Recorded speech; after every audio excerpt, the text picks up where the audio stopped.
Hey, it's me, Francis, and today we are going to finish up the music for this album.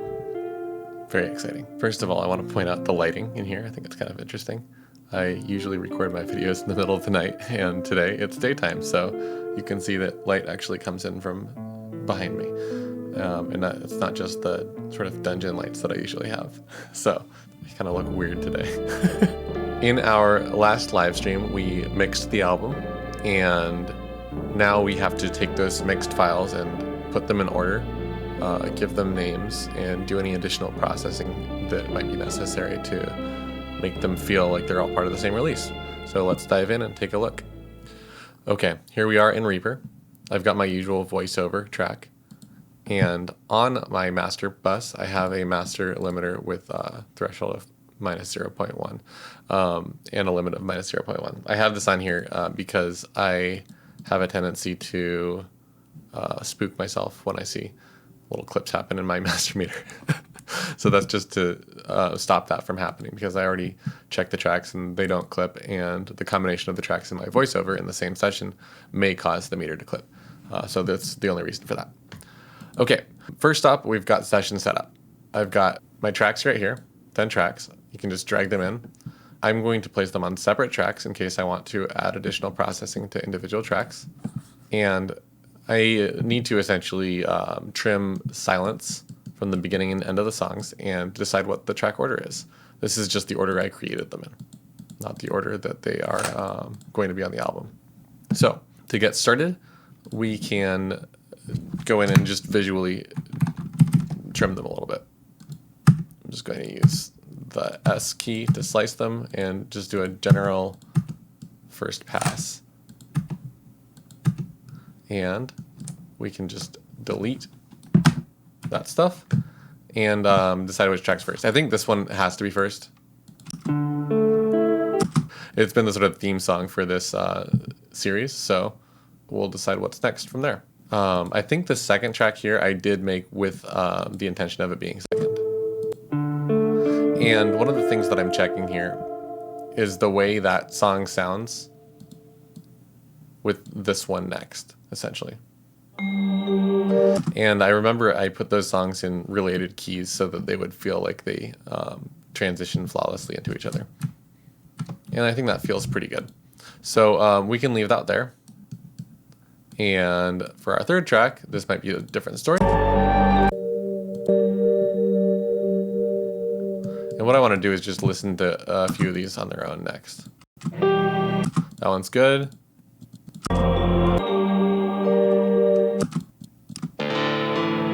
That one's okay.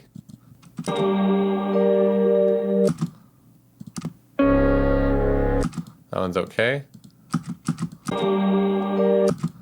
And I just want to hear harmonically what this feels like. That one's interesting.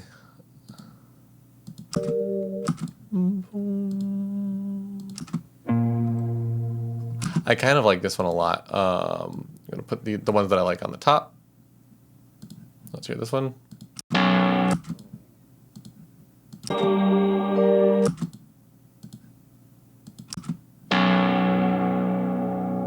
kind of like that one.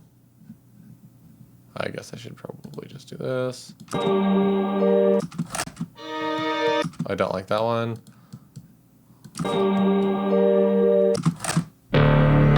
I like that one. So I like 3 of them. And then I've got one more here.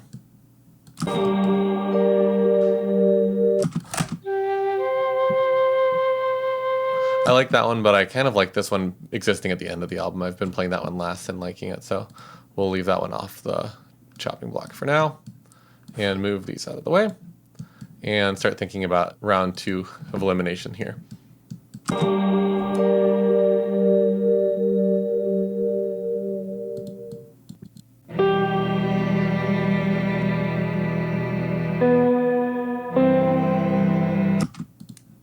That one's real nice.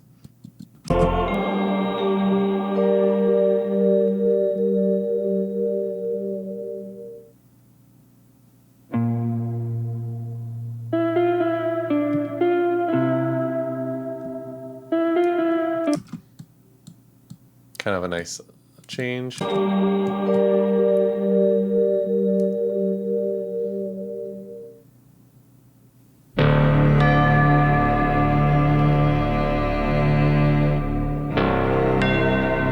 Okay, I like that one. I want to see if one of these interlude tracks feels good right after that, though.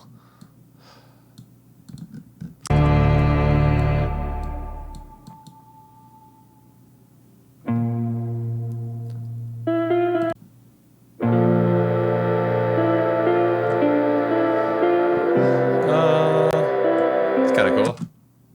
Also, these are kind of long. You know what? This one's kind of a long song, so I'm gonna try to go for that as the order. I think I'm gonna do this and keep another short song at the end of this side. That way, both sides are about the same length. Because for a cassette release, we have to remember that side 1 and side 2 are going to be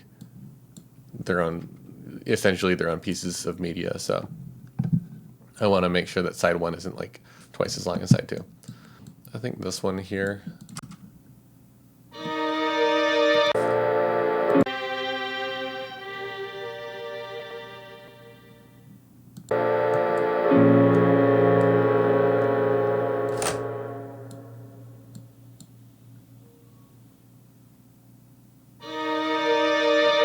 That's kind of cool.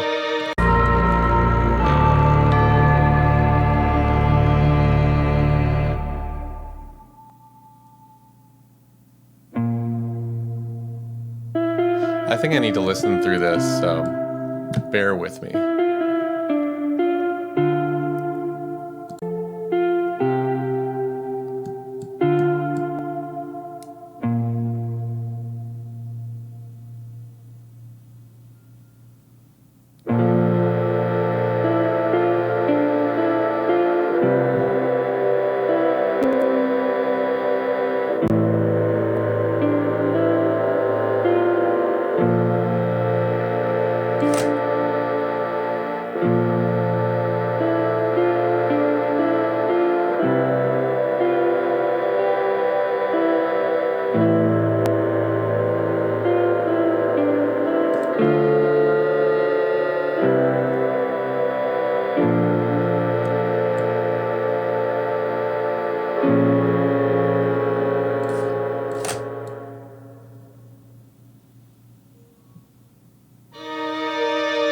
Interesting. I want to see if I have another song that does this transition the way I imagine it. Because that's kind of a cool ending for the side. Both of these kind of are. I actually like this.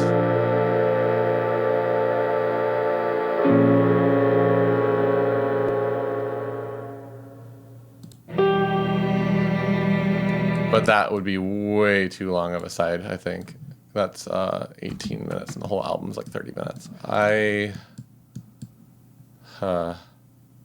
could just make this one side of a cassette. Cassettes can have a pretty long runtime. I like having the side 1 and side 2 medium, but yeah, I'm going to stick with the side 1, side 2. You could do like a long run cassette, but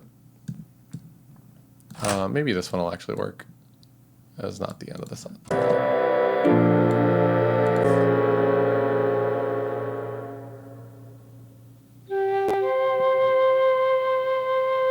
This is actually cool. Let's do that. And then this will be the end of the side, which is clocking in at 16 minutes. Okay, that's not too bad. Okay, great. Let's see, how does side 2 start? This one's probably a good kickoff.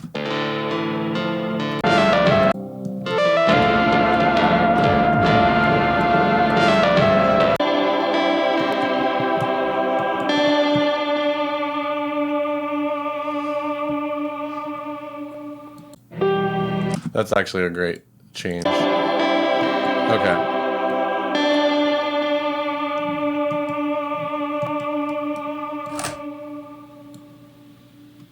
Okay. What's this song?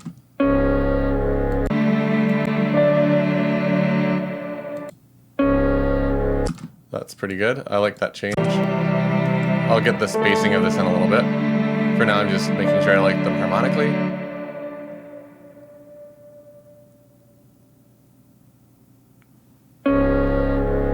Yeah.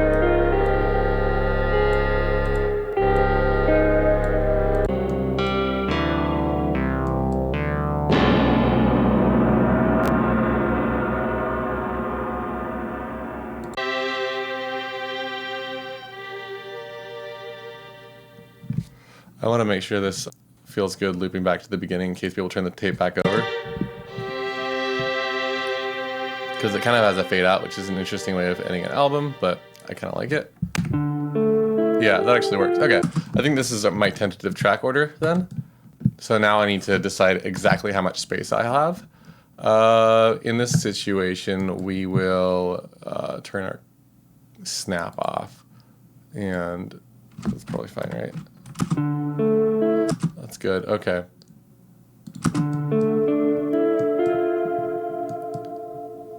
I'll have to decide how much I want to fade out these reverb trails and stuff. Right around there is probably good for the next track. You know what? Let's turn the grid off and snap on. That way it locks onto the edge of the items.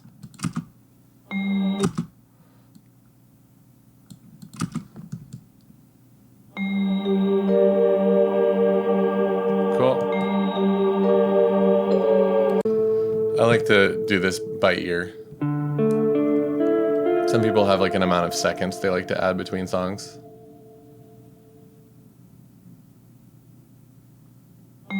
But that's a little bit more important if you're doing like a digital version or a CD version. I want this to be focused on the cassette version. So on a cassette, you don't skip tracks, you just play it through. And whenever a song changes, it's like that song's just going to play. It's just baked into the cassette. So you're sort of creating a 15, 16-minute song out of a bunch of shorter songs. So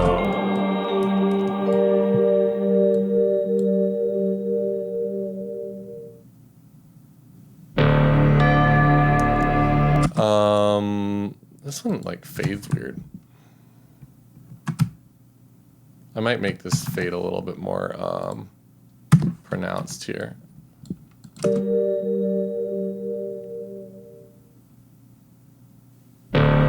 And then this one here, the silence is a little bit more jarring. So I'm gonna just use my own manufactured silence. The silence, I meant the not silence, the hissing the noise from the recording. A little bit more.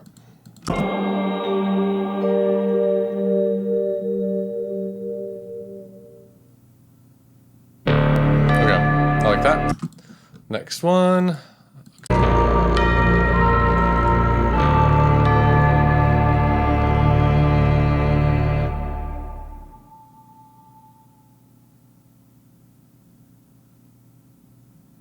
That's too much.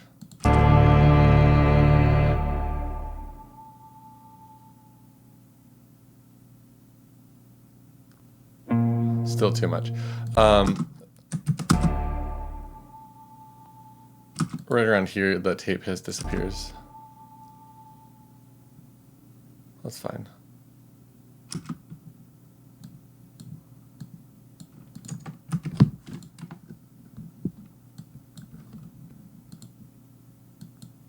Add a fade to kill some of that noise. I think I like that. Listening one more time.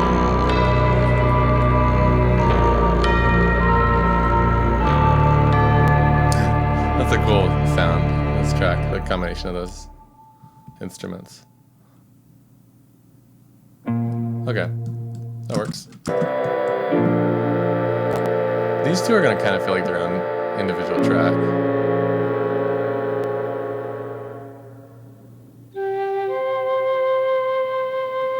Maybe I'll just combine these into one song and call it a 9-track album.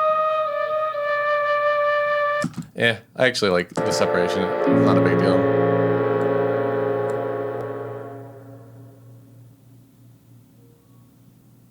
There's a little squeak in there, you hear that?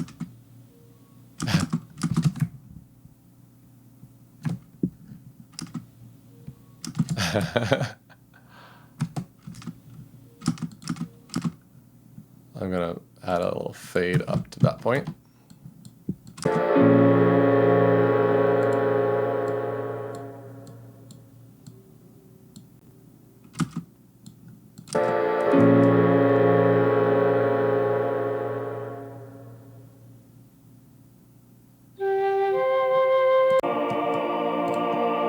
And I think I said that's the end of side one.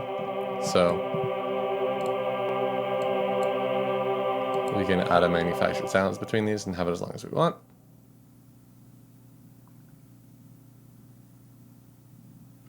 Yeah, and then go somewhere around here. Just pick an arbitrary position. We're gonna have less problems if we do this on a grid. That way we don't accidentally move this around. Okay, and side two starts here. So nice. I don't think I added a fade at the beginning here.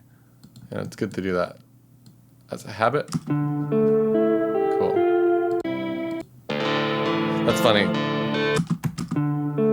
They're very similar, and I kind of like that. It's almost like a second movement or something like that. So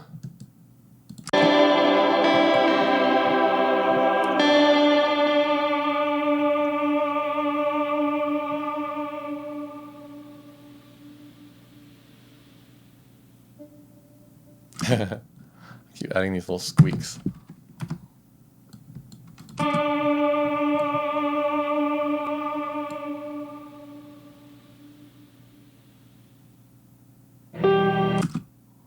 little bit more silence there. I actually added a lot of background noise with whatever analog model plugin I'm using there. That's sometimes undesirable, but I think it sounds good in this context. I don't think that's from the hardware. I think that's actually from something else that I was using.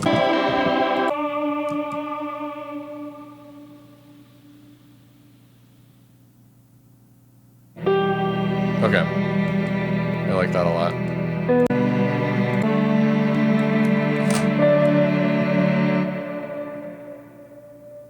That delay is fun. Right around there is where I want the next song to start. See how that feels.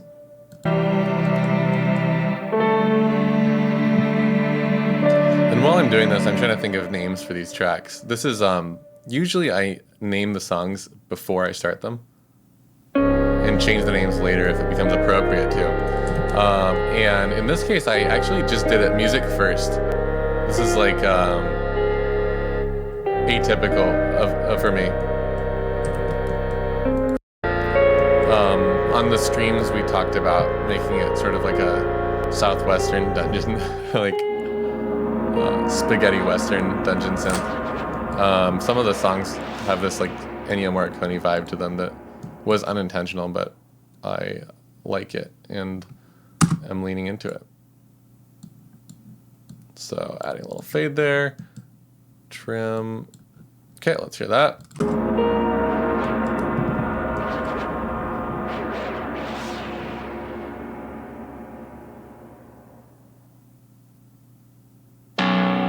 Cool, that works. Okay, and then this last one looks visually like it's probably just about right. I don't know if I liked it both those two songs in a row and almost the same way with the same gong sample. Oh, and that's also about twice as long as I thought it was.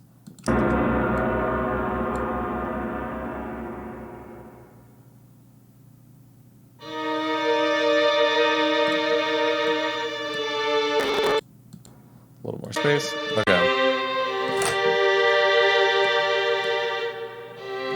And then again, I'm going to leave a little bit of silence at the end. Add a marker. And now my side 2 is about 15 minutes, and my side 1 is about 16 minutes. A little bit longer than 16 minutes. You know what? I actually have a lot more blank space in there than I thought. So let's move this over here.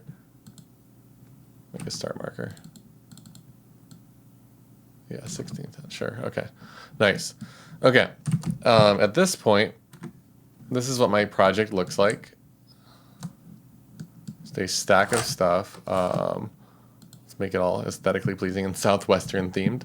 And start thinking about track names. This is probably not the best place to be doing that in the middle of a video when you were expecting to be finished with it after the video ends.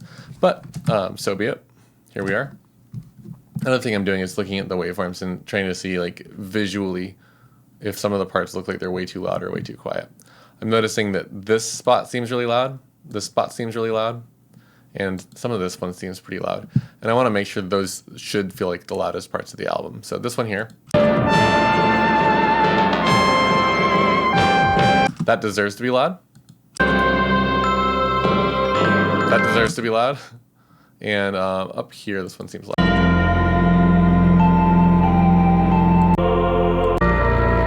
This is just very aggressive sounding, okay?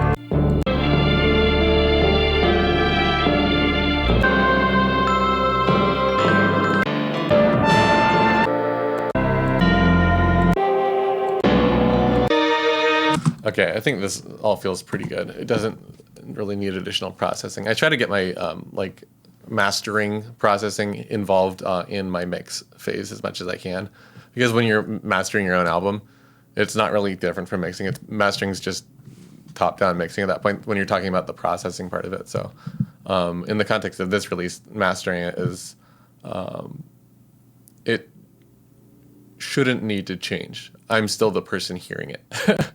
So my mastering is going to end up being more about trimming the tracks, creating the track order, and preparing it for the release format, which in this case is cassette, than it is about actually adjusting the processing. The only thing I might consider doing here is for the digital version, adding some type of a lo-fi simulation. I like using the Super VHS from Baby Audio. I'll listen to that latency, and just making it kind of wonky sounding.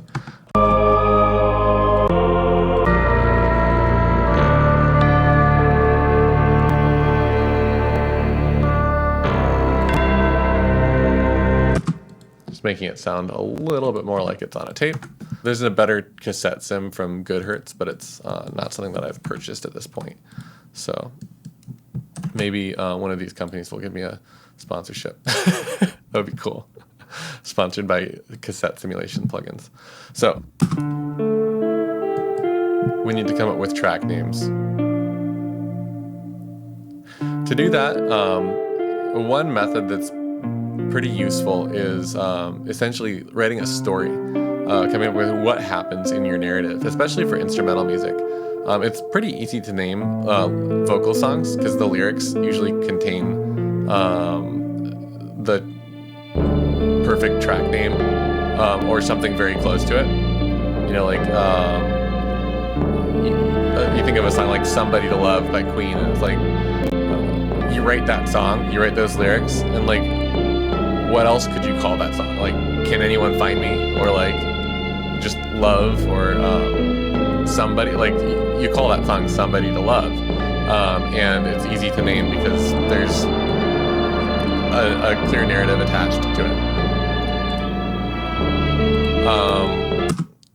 I am thinking I want to lean into this idea of a desert, sort of a spaghetti western style approach, but I also want to lean into the high fantasy aesthetic of a lot of the dungeon synth that I personally like. And a story that I think of is there's a Robert Howard story where one of his characters, Conan, made famous in Conan the Barbarian, the movie, and also some of the comic books. I'm not familiar with the comic books, but I know that they exist. But I'm a fan of Robert Howard's originally published stories. They're stories from the old Weird Tales magazine. Kind of bizarre, very energized high fantasy stuff. Anyway, there's a couple of stories where like Conan is like going through the desert and he's like about to die of thirst and ends up in a situation that is like even more dangerous, kind of thing. It's like that type of stuff. And I think that naming a song like this, like the start of that journey, is like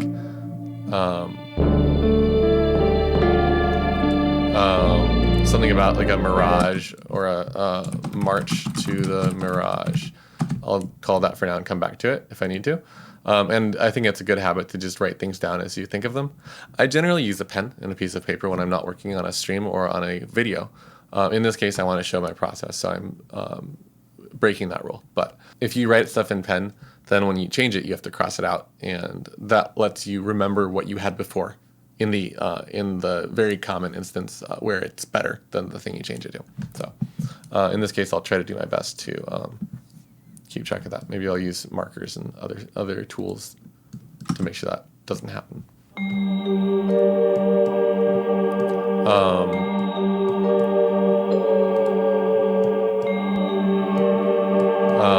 Something about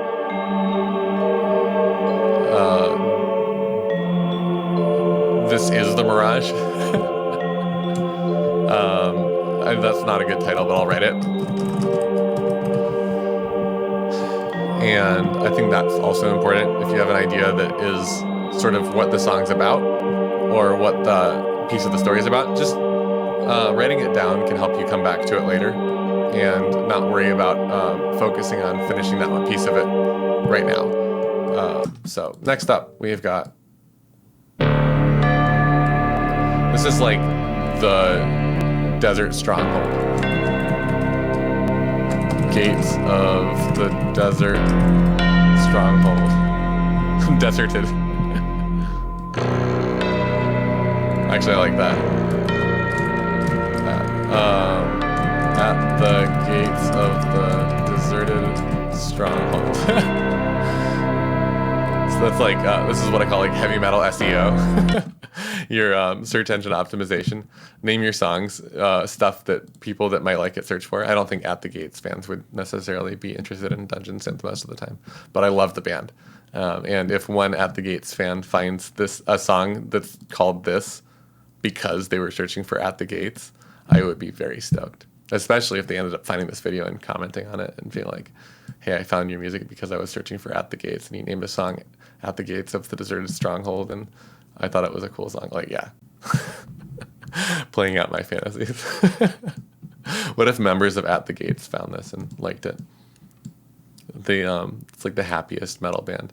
When you see them on stage, they just look, it's like watching Van Halen. They're just smiling and like, we're playing death metal and this rules. I love that band.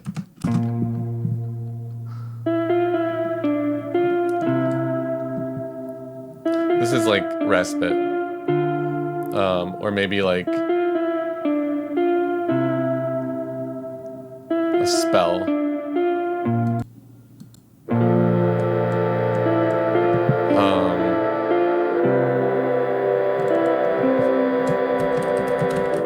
Illusionary feast.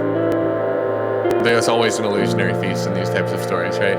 Like there's a magic spell that makes you think you're eating or drinking or something like that, and then you realize it's not real and you pass out. And that's perfect for the ending. Just like, wait, what's this?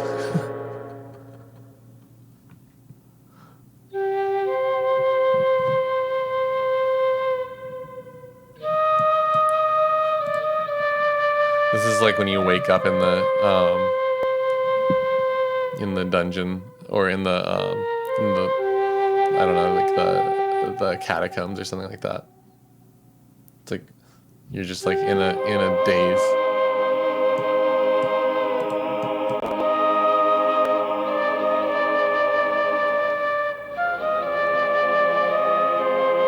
And then after that, you're gonna have to escape.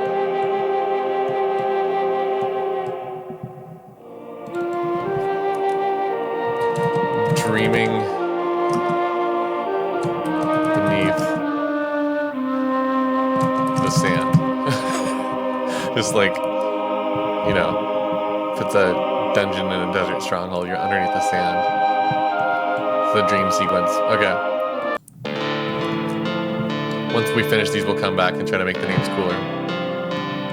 This is like when you wake up and it's real and you're actually like trapped. Catacombs.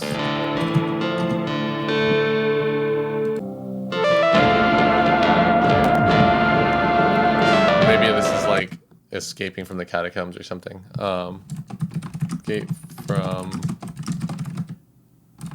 Escape from the catacombs.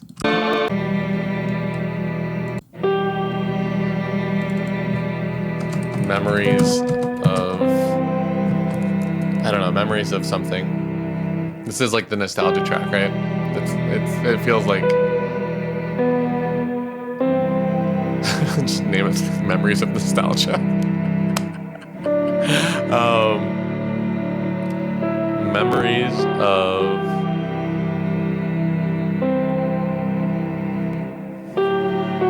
a shared past. For now, that'll be fine.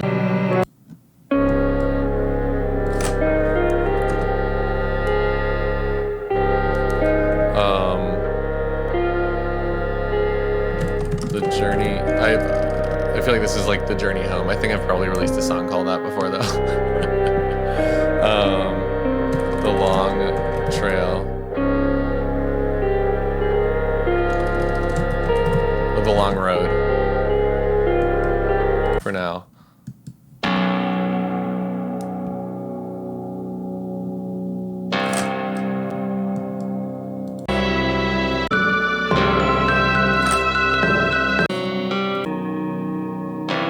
This is more like the long road. I'm gonna name this the same thing for now. We'll come back to that. And this one is like,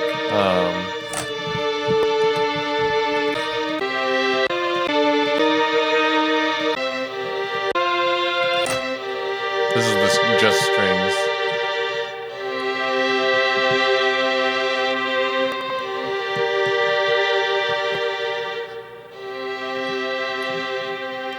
This is like he finally made it. Okay, that's what I've got so far. And now we have to come back and make these cooler and start essentially, well, I guess what we should do is probably, yeah, you know what? I will be doing this as side 1 and side 2. Because this is for cassette. So the renders will be side 1 and side 2. And I don't need to worry as much about having the actual final track names until I am putting this on Bandcamp. So something that I might do is do one more pass on these names and the ideas behind the story and make sure it sort of checks out in my head. I think that matters from my perspective. But whatever matters to you is what matters for your release at the end of the day. So if you're not going to be happy with it unless it sort of makes sense, then make it make sense. So I think what we might do is one quick pass on this and then refresh, blank slate, clear your mind, leave it alone for a few days. And we'll come back to this on a stream, and we don't have to worry, like I said, about having this having this matter until we're actually releasing the digital version of it, because the side 1 and side 2 will be done and we can start thinking about the cassette release and essentially the digital version and the track list on the cassette J card are the places where the track names will matter. So anyway, March to the Mirage, I think that sounds corny. Maybe it's like March to the Mirage, the sun.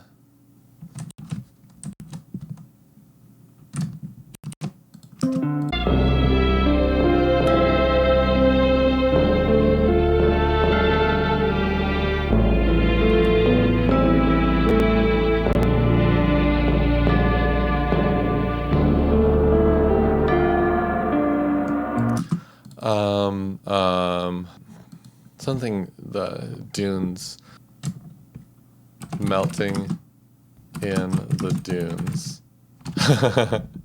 Cool, I like it. This one will be the Mirage, March. Maybe this one can be called Marching in the Mirage. In the Mirage.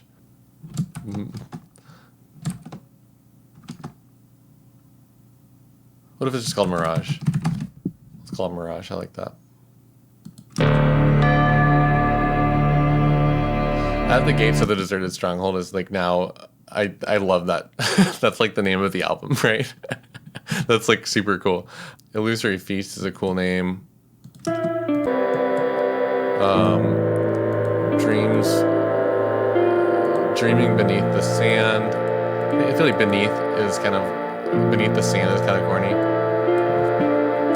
How about just dreaming?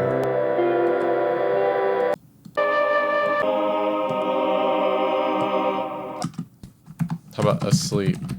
Asleep, dreaming. I think that's a cooler name.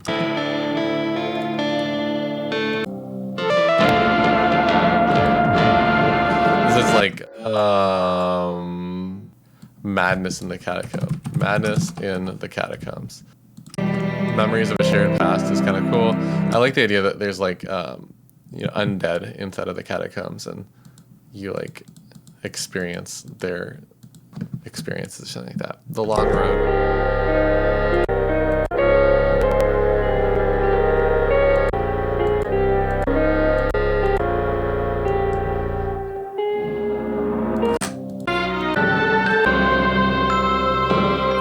The Long March.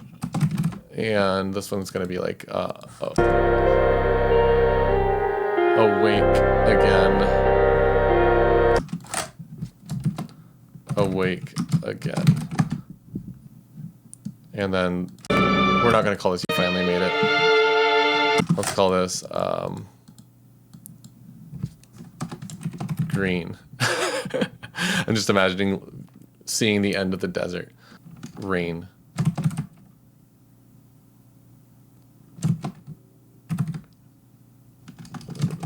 Rain.